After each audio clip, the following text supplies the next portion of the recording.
Poytaxtimizning Sergeli tumanida Bojxona qo'mitasi tashabbusi bilan mahalla yoshlarini sog'lom turmush tarziga jalb qilish va ularning bo'sh vaqtlarini mazmunli tashkil etishga qaratilgan navbatdagi sport musobaqalari o'tkazildi. Unda bir qator mahallalarda joylashgan maktablarning o'quvchilari ishtirok etishdi. Hozir shu haqda. Musobaqaga tumandagi Habibiy, Madadkor, Bunyodobod va Yangi Bunyodobod mahallalarining maktab o'quvchilari jalb etildi.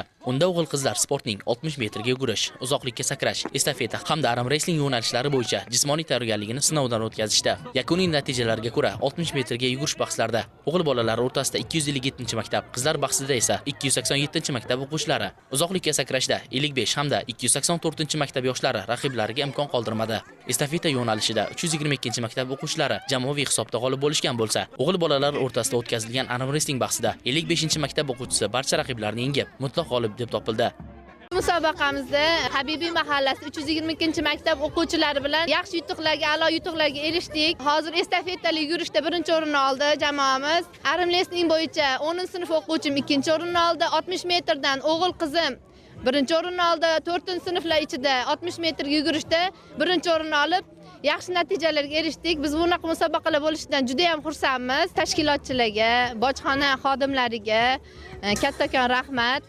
Maktablar o'rtasida bunaqa musobaqalarni ko'p o'tkazib tursa, biz bundan juda ham xursand bo'lardik. O'quvchi o'zini ustida izlanadi. Keyingi musobaqaga yana ham harakat qilaman, birinchi o'rin olaman deb o'zi harakat qiladi yana ham. Biz o'qituvchilarga ham bu motivatsiya bo'ladi.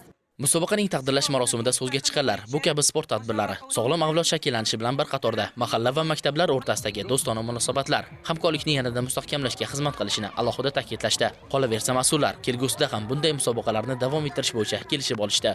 Bojxona qo'mitasi rahbari bizning hududimizga tashrif buyurganlarida mana shu chiroyli sport kompleksini ko'rib, bu joyda chiroyli musobaqalar o'tkazish kerakligi to'g'risida taklif bergandilar.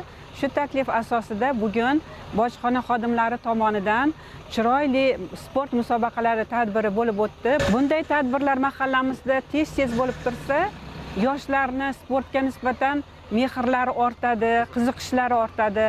Yangi Bunyodobod mahalla fuqarolar yig'ini nomidan, o'zim nomimdan tashakkurlarimni izhor qilaman. Bunday uchrashuvlarni ko'p bo'lishini kutib qolamiz. Qizg'in bellashuvlarga boy tarzda o'tgan musobaqa yakunida har bir sport yo'nalishi bo'yicha g'olib va sovrindorlar Bojxona qo'mitasi rahbariyati tomonidan esdalik sovg'alar bilan taqdirlandi.